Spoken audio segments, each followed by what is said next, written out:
Welcome to Ripple Effect Connection. I'm your host, Christy Hugic. Throughout my own journey, I've been blessed to form deep connections with incredible souls who've enriched my life with their insights. Today, I'm excited to extend these connections to you, bridging the gap between impactful messages and inspiring messengers. On this podcast, with the help of my guests, we're set to explore a diverse range of topics, delving into nutrition, fitness, holistic health, and the power of mindset. Our goal is to ignite transformative discussions that create a ripple effect of positive change in your life and the lives of others. Welcome, everyone, to the latest episode of the podcast. My guest today is Dr. Janine Kreft. She's a mental wellness coach with an inspiring journey of her own. She faced her own depression, panic attacks, and disordered eating. It led her to therapy and psychology, sparking an unwavering passion for the field. This led her to pursue a doctorate in clinical psychology and a fulfilling career at the Veterans Affairs Medical Center in Wyoming, where she helped veterans on their path to recovery. But her entrepreneurial spirit and quest for self-development took her in a different direction. In 2021, she founded her company, Kreft's Couch, offering mental wellness coaching to clients worldwide. Dr. Kreft's insights and innovative theories on wellness have inspired many, including myself, helping me navigate the missing components I needed to advance my healing journey. By the end of this episode, you'll gain valuable insights into mental wellness, nervous system regulation, and the power of personal transformation.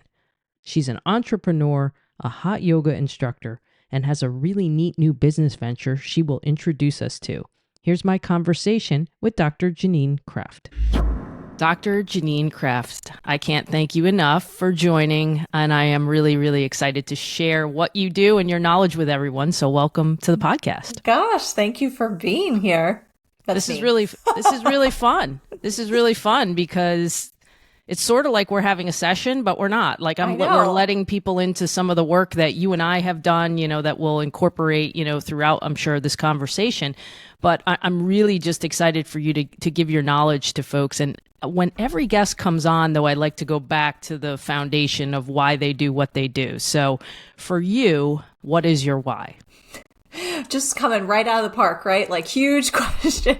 That's right.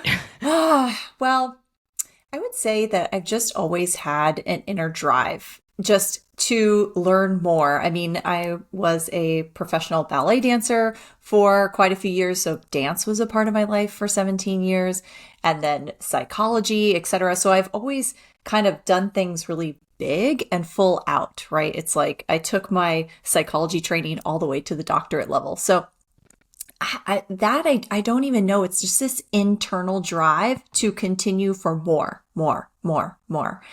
And I've just always had a drive to really desire to feel really good, whether that be mentally, physically, from, performing on stage with ballet and having that experience and finding flow there, then to psychology and really wanting to understand the mental aspect, now to more of a holistic and energetic perspective.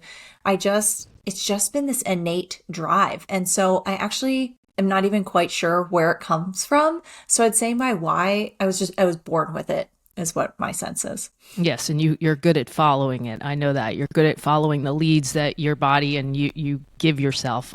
You touched on it a little bit, but explain the unique way your role as a practitioner has evolved a bit more, during this entire journey, how it's evolved from, a counseling versus a coaching mindset and how it's different from a regular therapy model.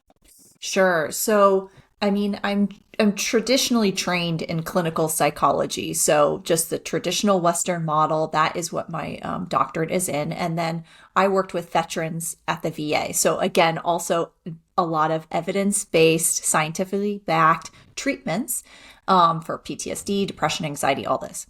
And once I hit my postdoc year, I just was feeling like something was lost still, like I was missing a piece.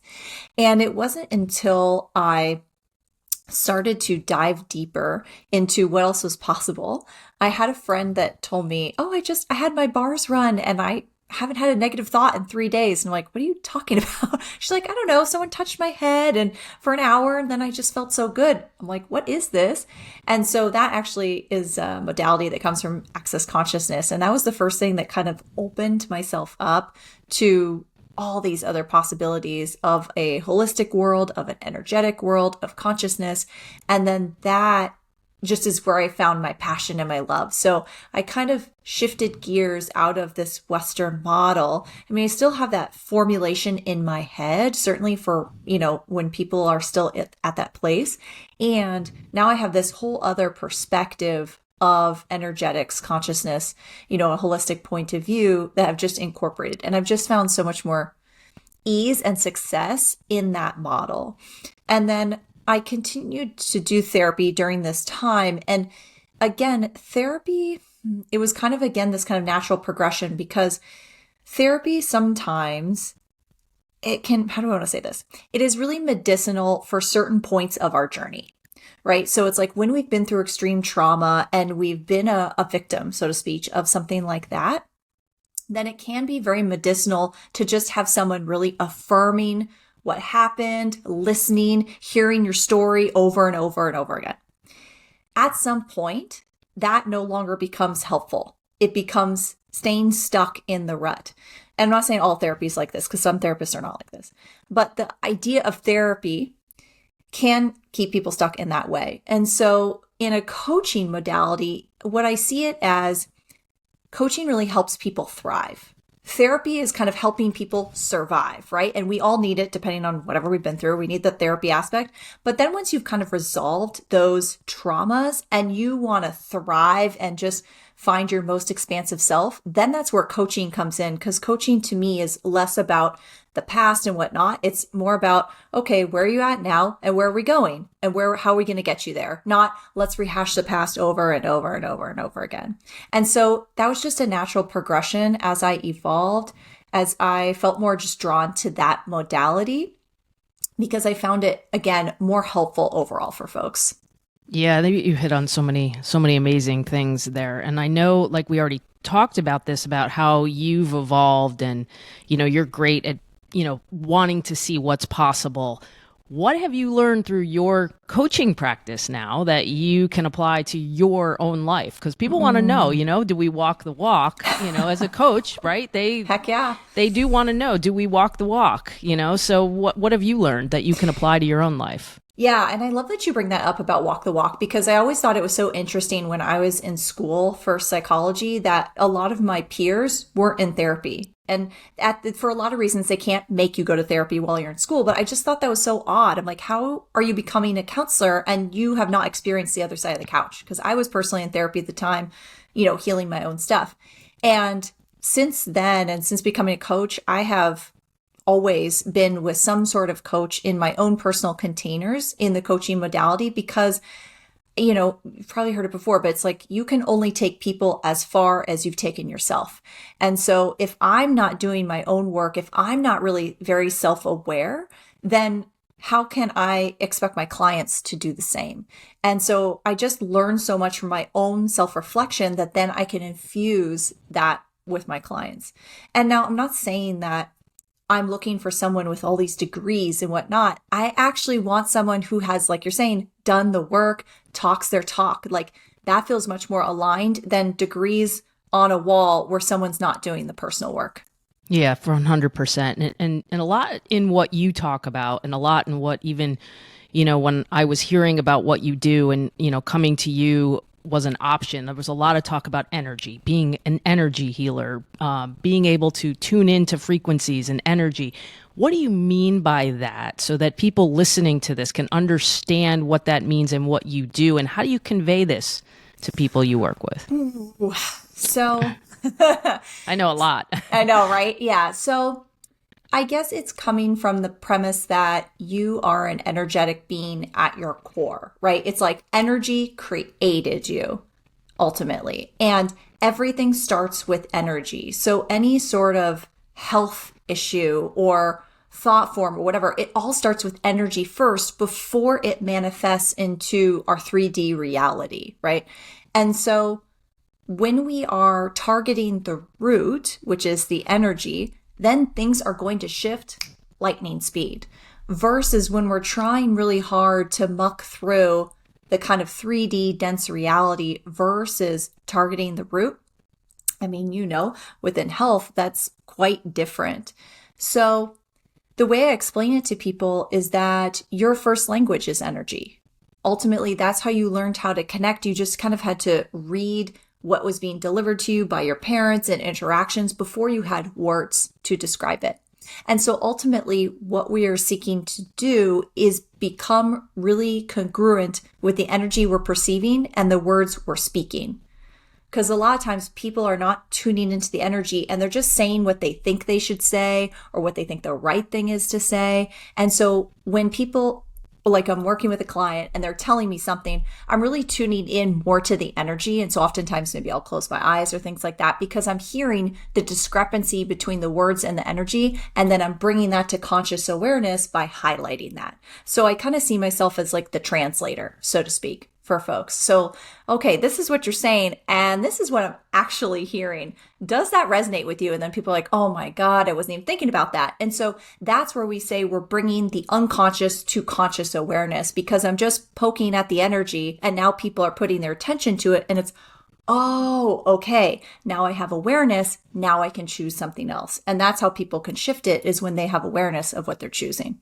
Yeah. And I can, testify to that exact thing. We had to peel back layers, we had to peel back layers. And it's the second you're alerting of something that's coming out and then we're peeling back a layer and then we're going, oh, okay, this did affect me. Oh, this is in my subconscious and I'm not aware. Now I am. And that awareness is so amazing. And so I don't think there's a person on the planet who couldn't benefit from this kind of coaching. Mm-hmm. There's not a person that would listen to this that wouldn't benefit from it. I would say that 100%. But what are the types of barriers that people come to you with that you most commonly see? I'm asking deep questions today. I know. You just were going right in. I know. Well, I tend to work with a lot of entrepreneurs just in general. I think because they're already aware that mindset and perspective is so important to how they're showing up in their business. And so they tend to really highly value that. And so they look at that a lot. And then also people with chronic illness just tends to be a similar thing. And I think it's because, again, also with chronic illness, people have tried all the things. They've tried all the things. They met with all the doctors, all the things. And then they're finally like, oh, okay, fine. Let me try this weird energy chick. Let me see what she's got for me because I've tried it all. And I get that there's some piece that's missing. And so oftentimes, when I'm working with that, it is looking at the judgment, as you know. We're looking at where are people functioning from a lot of judgment, right, wrong, good, bad, and how is that really activating their nervous system? And this is the same in entrepreneurship.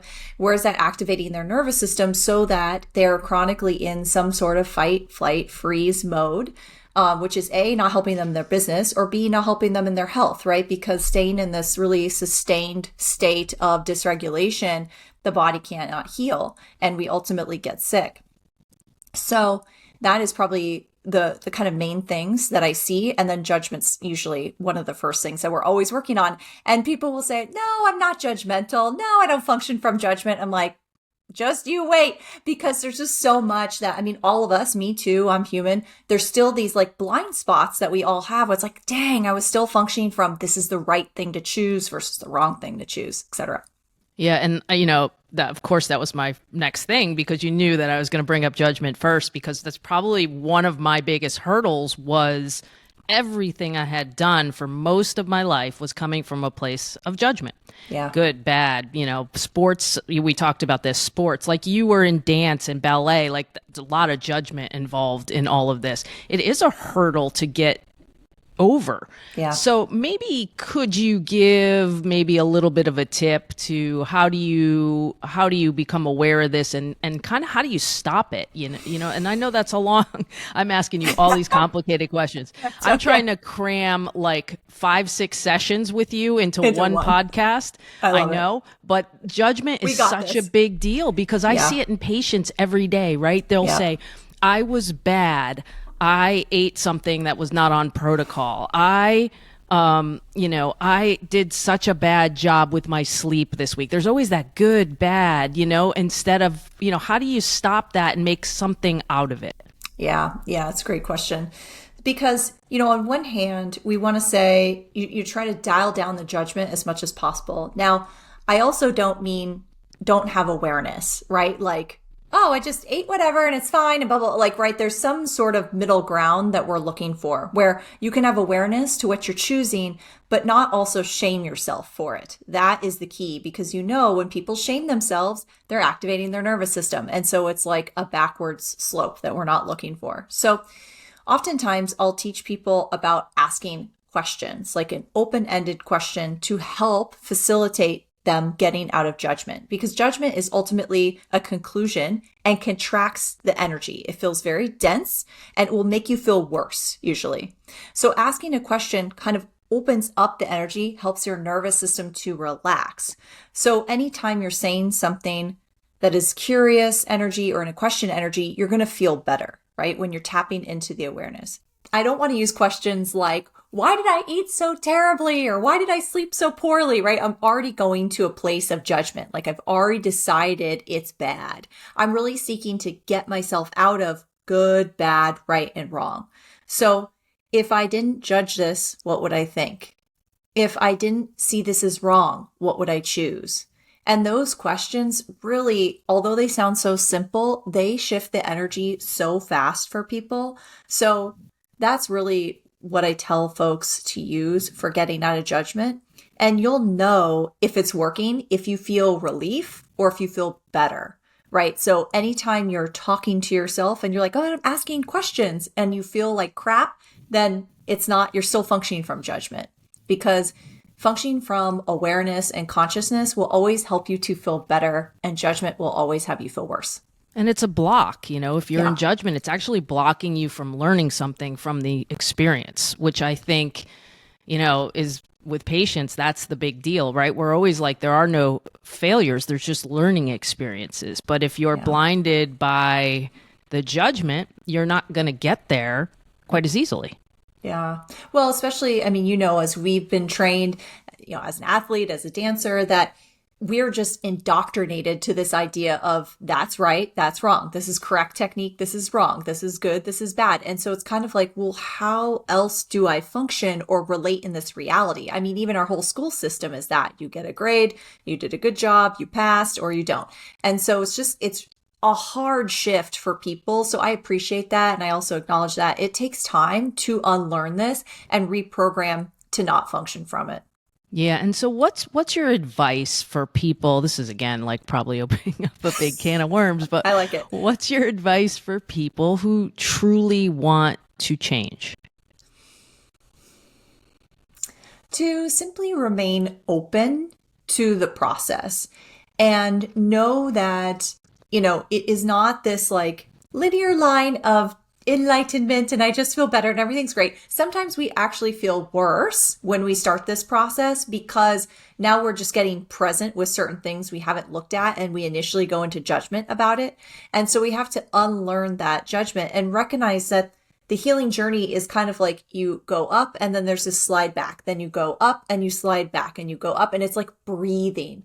But every breath, there's a deeper inhalation, right? Because you could see I was going up and sliding back a little, going up and sliding back a little. So it's like you never slide all the way back, right? Because where you're at now is not where you're at 3 years ago. So you're constantly evolving, you're constantly moving forward, you're always moving forward. And just recognize that the kind of dip backs are the natural process to propel yourself forward and to not make that wrong. Yeah, and I think about that frequently. Like I'll have something come up and I'll think to myself, I would not have handled this like this 2 years ago. It would not have gone well. This would have messed me up. I had a day where my nervous system was activated and I was like extra nervous system regulation. And now we're going to get into extra nervous system regulation. But I have the tools now so that when I need it, I can use it. And that's something that we are going to get into. And one thing before I get into trapped trauma, I want to just real quick explain, like, it is the one hurdle that I see for people. Like you said before, this isn't people's first thing that they look at when things aren't going right. And if it were, the healing would go quicker. That's how I feel. It's the patients that we have at the clinic with Dr. Cole, the ones who are the most successful are the ones that dig into the nervous system component early and often. So what I would say to people listening, and I think you would probably agree with me, is that you may not think you're dysregulated, but you likely are. You are. I mean, it's almost impossible to not have your nervous system activated at some point in time. Nobody's walking around flatlining here, especially in this day and age. And so what I would say is listen to this with an open mind and understand that this can be a missing component. And it's a lot simpler than taking a drug, than doing other kinds of medicinal therapies. This is a lot easier. So not that it's easy, but it's a lot easier to dig into this by doing things at home. And so let's go into trauma. And I know we want to find better words for that. And I think one of the first things I heard you talk about was big T and little t trauma, which made sense to me because we all think trauma and we think life-threatening. This was the worst thing that's ever happened to me. But really, there could be little t traumas every day. So can you explain what's meant by that and what can happen if these traumas, little or big, are not dealt with? Yeah. So I sense it's just we don't have like the greatest terminology, kind of as you're saying, like because people have this reference point of trauma as like war zone or life and death. And that is how it is originally defined in the DSM. So what we're recognizing now, though, is that there can be chronic, what we call little t trauma, or upsets that are constantly dysregulating the nervous system. So that's really what we're looking at. And those might look like maybe you had a really critical mother, or maybe you had a pet die or something like that, where it's not a person dying. So then maybe it's not as, big of a deal in the perspective of how it's defined. Yet it's irrelevant because all that matters is how did it affect you? And so with these like littler things, maybe that aren't life threatening, or maybe you're bullied in school or something like that. If you're constantly in a state of stress or feeling like on edge, then your nervous system is dysregulated. So I think a lot of people can relate to like the having been in some sort of critical environment, whether it's parent, for me, ballet, or something like that, or school, then you're kind of on edge to perform or want to please others. Like, please do like me. Is this okay? Is this right? Right. And if we're constantly in that state of stress, then our nervous system, again, it's in a state that we can't heal. And this is why in my opinion, we're seeing so much chronic illness now, is because like we're kind of having the clarity that people are living in a state of stress, even though they don't realize it, right? It's like, oh, well, yeah, I mean, I don't get the greatest sleep, but a couple glasses of wine will take care of that. Or, you know what I mean? People are just kind of self-medicating, or just, they kind of minimize what's happening until, let's say, a chronic illness pops up. I forget what the second part of your question was. Well, just about the connection that you see if it's not dealt with, what can happen, if that trauma is not brought to the awareness and the, it's in the subconscious a lot of times, but, getting it into the conscious mind, what happens if, what do you see happen if people are struggling with that, or they're not able to get it there? I guess it's more of what the mental health, physical health could be component. Yeah. Well, yes. So I get it. It was like consciously going there unconsciously, but, I sense that to me, it's like, then we're seeing what we call diagnoses: depression, anxiety, panic, bipolar, borderline personality disorder, chronic illness, autoimmune issues, right? It's like, to me, trauma is at the root to some degree, right? Because if, again, from my perspective, seeing it as an energy perspective, trauma happens, it creates a held vibration in the body, right? Because now you're functioning from I got to brace myself for impact kind of vibe. So you're constantly on edge, and you have all these micro contractions in muscles. Now you're having neck pain or something like that. Or now my system is not relaxing to heal and repair. And so now I'm just getting sick over and over again. Or now I'm in a state of depression or anxiety, right? So to me, that's where it's kind of like the root of all these kind of manifestations that we're saying, oh, well, your depression, it's inherited, or same with autoimmune issues. I'm kind of like, what's actually going on in your body? Because I'm of the perspective that we can heal our bodies when we figure out what's going on and what's at the root. Yeah, and the body is so powerful, but so is the mind. And so Yes. thinking these things, believing these things, one of the tools that you gave me that really always helped me, and I still turn to it quite a bit, was the hypnosis that you did. You had a healing one that, came very early, in our program that I still, if I'm struggling, I turn to that one. I can literally tell people it felt like an out of body experience the first time I did it. I could not believe what was happening. And I was like, what is happening? And I couldn't believe how I felt. And now I turn to that. So, it is one of the tools in my toolbox that I have. So what kind of tips or actionable steps and tools do you use to help people regulate their nervous system? So the first thing I teach folks is that you need the right tool for the job, meaning you need to use a hammer for a nail and a screwdriver for a screw. You could switch them, but it's not going to be as efficient. Meaning, depending on how dysregulated your nervous system is, you want a tool that matches that level of energy. So let's say, starting at the top, really extreme dysregulation, we need big tools, like something that's really going to snap your body back into some sort of homeostatic state. So something like cold exposure or really intense breath work, or just kind of dancing it out, like really shaking out your body, or stemming, is really helpful, right? So we need something really big and active to meet that energy. When I'm really dysregulated or about to have a panic attack, it's like I can't sit down and do a meditation. And oftentimes when it has gone that far, let's say panic attack, we kind of need to let our bodies just recalibrate and just kind of ride the wave. But we can do these tools to help ground ourselves. As we come down and we're more at like a moderate level of dysregulation, then maybe it's not as intense of a dance it out. Maybe it's me going for a walk. Maybe it's taking a bath. Maybe it's doing some lighter breath work or some EFT tapping, things like that. And then when I'm more regulated is the time for, I want to say, like my hygiene practices. So my practices like brushing my teeth that I do daily just to keep my nervous system fit. So it's the same way like our physical fitness, our nervous system needs to be fit and flexible so that it can navigate the continual stresses of our reality, right? We're not going to stay in a state of relaxation and bliss all the time. It'd be lovely, but we're not, right? So it's being able to kind of re-regulate more quickly from intense events and stay at a more regulated state longer. So have like a longer threshold before we get dysregulated. So people will know that they're easily dysregulated if they tend to just like boil over very quickly. Like it doesn't take much to send them off. Or they struggle with sleep, or they struggle with irritability, anxiety, poor attention, things like that. Or they struggle to sit still in a meditation. Those are good indicators that likely you're just hanging out, even if it's in a low level of fight and flight.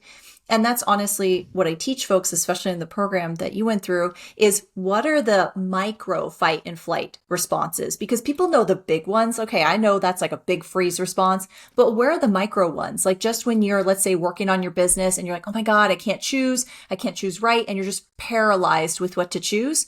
That's a micro freeze response, right? Your nervous system is starting to get dysregulated. And this again is actually all tied to what we started with earlier, with its judgment. So if people are regulating, but not working on the judgment piece, then they're just constantly having to redo all the work they did because judgment keeps activating the nervous system. So we need to do both simultaneously. I think if people listen to my episode 2 was with my friend Robin Barnhart, who wrote a book called See Life Through Rose-Colored Glasses. And she talks about a lot of the principles. Like if you listen to that podcast, your ears were probably burning the day we recorded it, because I brought you up so many times because your words and what you're both saying, they both really do complement each other. And so I could relate to all this. But one of the things that you told me that I thought, was such good advice was first, I listen to my body. So I don't have it planned out what I do every day for my nervous system regulation.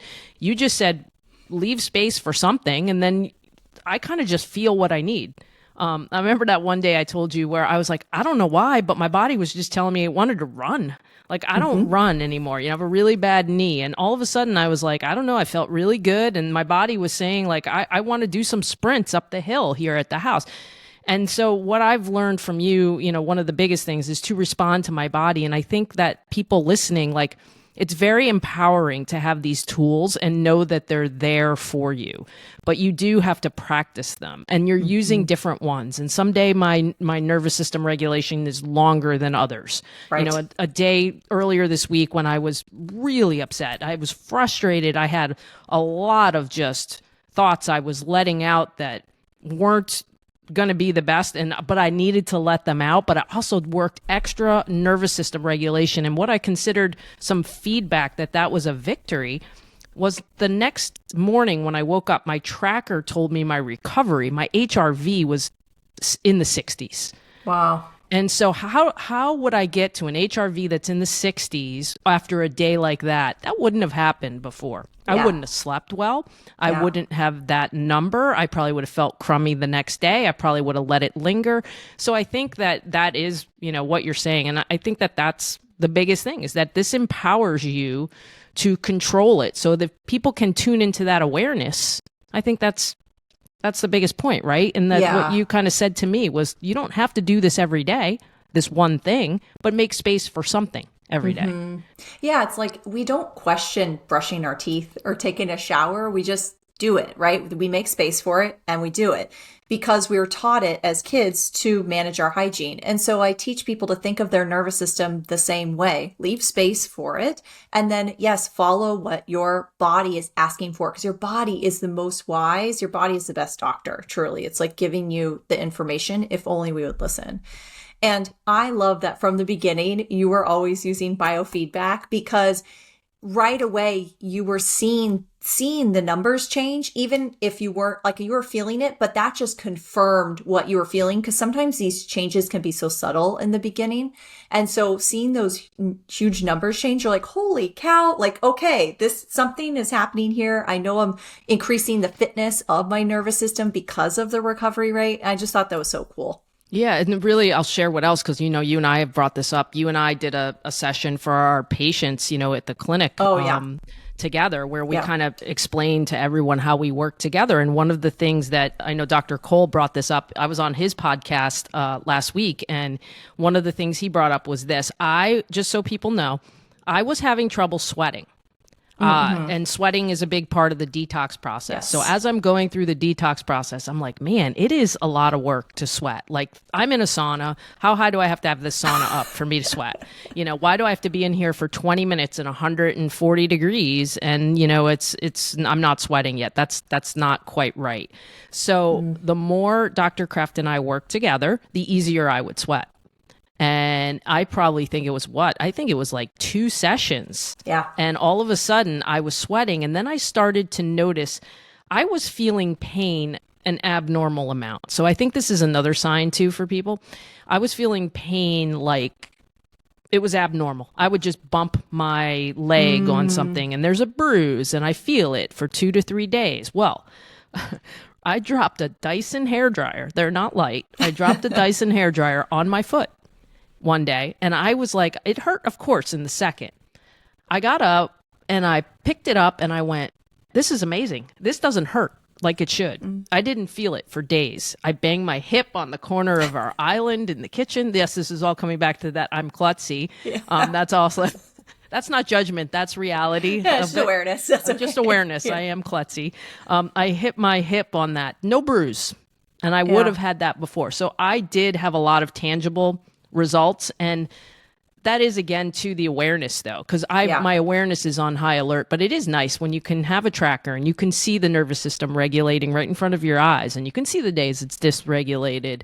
So I think that those are really valuable tools. This is something else I wanted to bring up. I probably didn't have it on the original question list, but I actually think it's a really good topic.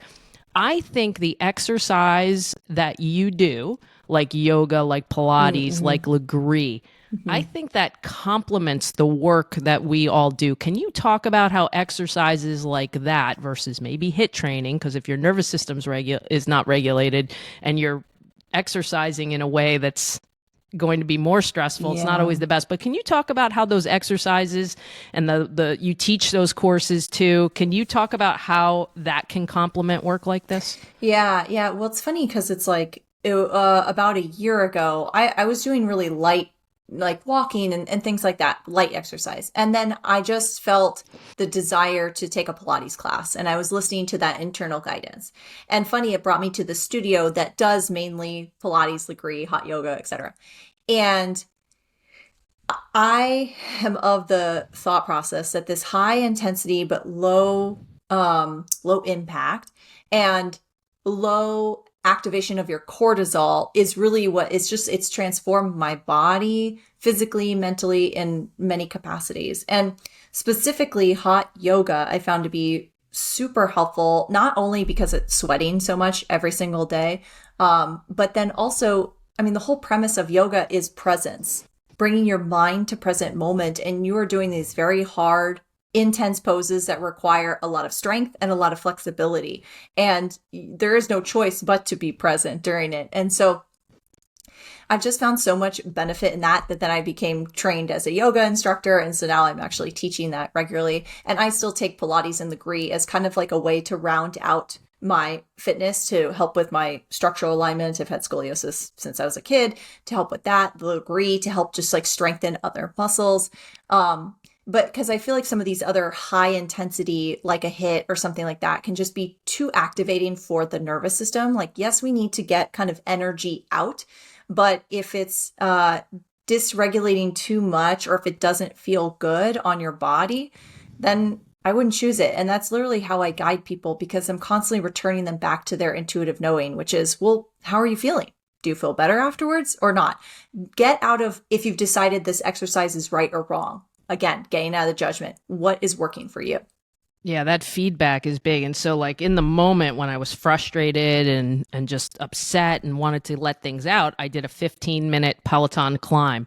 Yeah. But then what I did is some stretching before I went to bed, and this morning did some yoga because I felt like, for me, it's not a good idea to lift heavy weights. So I'm coming around, but I was that athlete that thought, for the longest time, if you're not sweating profusely and you're not sore the next day and you're not huffing and puffing, you're not exercising.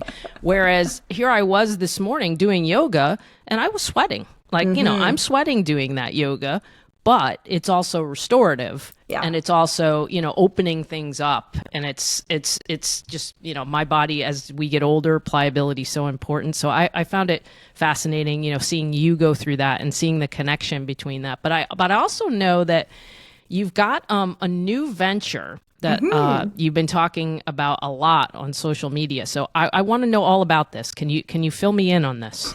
Yeah, so I am in the process with my business partner creating a ready-to-drink non-alcoholic cocktail, or a botanical infusion is what we are calling it.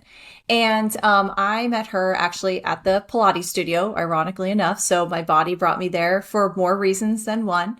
And we just clicked right away. And she's actually 15 years younger than me. So there's a generational gap, but we just click so well and vibe so well. And we were just chatting one day where she was really never into the alcohol scene. I think this like younger generation is just getting away from that. And I recently, like over this past year, have just no longer resonated with it. Like wine and cocktails have been in my life for decades, since my early 20s. I got married in Napa. Like people called me Auntie Bubbles. Like I'm the champagne girl. So it's like wine was my vibe. I always enjoyed it. Well, cut to this year, it was just, I was intuitively for a while feeling called to just let it go, or not have such a close grip on it. And so that has changed dramatically. And now every now and then I'll have something, but it's not like regularly in my life like it was before. And in the process, I was looking for alternatives and I wasn't finding them. They were like highly processed, lots of chemicals, lots of added sugar, and didn't even taste that great, or they had caffeine. It was just, bleh. I was like, not about it. So when I was talking to my girlfriend about it, it's like, we should create our own brand. Let's do this. What's it going to take? I don't know. Okay, let's do it. And so now, cut to now, we are very close to finalizing our first two flavors. So we have a calamansi mango flavor and a passion fruit sage, and they are just juices and extracts with no added sugar, no added caffeine, no natural flavors, no artificial flavors. So we're trying to keep as much as you can, keep it ready to drink, cocktail, non-alcoholic cocktail in the can, but also something really tasty and elevated so that you feel like you still have that celebratory element. Because that's just what I loved about a cocktail. It's just like celebration vibes, like something to connect to socially. There's just something about having a fun beverage. And so that's where we're at. Our brand is called House of Botanique. You can find us at Drink Botanique on Instagram and TikTok. And so we're really close to, in probably 6-ish weeks, we'll have our samples, and we're just going to start hitting the ground running and pitching ourselves all around and see where it goes from there. But I'm really excited about it because it was just something that kind of dropped in intuitively to choose. And yes, it kind of complements everything else I do. And I never thought that I'd be creating a mocktail brand, basically. I mean, it's so cool. I love it because, it really, you learn very quickly. The detrimental things about alcohol are hard to overlook, especially if you're trying to sleep well and have a regulated nervous system. And alcohol is anti that. And sometimes you have to learn that it is the actual celebratory nature of being amongst people that you want to talk to and you want to be around. And whatever's in your glass, that doesn't go away. And, by the way, if you do something like this, you can sleep better and still have a good time. So I love it. I think it's a amazing idea. There's been a lot of products I've seen, across like Whole30 spectrums. There's like hop water, which is hot water. Which is good. And so there are ways to do this, and not have the alcohol. And we see a lot of people doing dry Januaries, and then I saw sober October out, I saw that. So it's becoming a monthly thing now. So I love that. But I also want you to tell people how they can follow you in general on social media. I know you have a podcast too. So why don't you let people know how they can connect with you and watch you dance on social media? Oh my God. Also, as you were saying, one last thing about the House of Botanique, we've actually included functional elements as well to facilitate like ashwagandha, L-theanine, passion flower, lemon balm to help people relax, right? The opposite, alcohol gives you that initial feeling of relaxation, but the sleep disruption, all these things. Anyway, so we're really excited about that. So that's that. But my personal brand is Kreft's Couch, and I am on IG and TikTok mainly. I do have a pod called the Kreft's Couch Pod that you can find me on all sorts of different platforms. But so I am still also offering one-on-one mental wellness coaching. I offer different groups and pre-recorded courses and things like that as well from time to time. But yeah, I'm just kind of also sharing my life on there as well. I've been on social media for quite a while now. So I'm sharing a lot about our journey at House of Botanique and how we're growing the brand. So I like entrepreneurship. I just like sharing all the things. And what you're referring to, my dancing, is because I used what some of the videos that had me go viral on TikTok back in 2020 was me dancing it out and showing people you can regulate your nervous system this way. This is a very easy, attainable, accessible way to regulate your nervous system.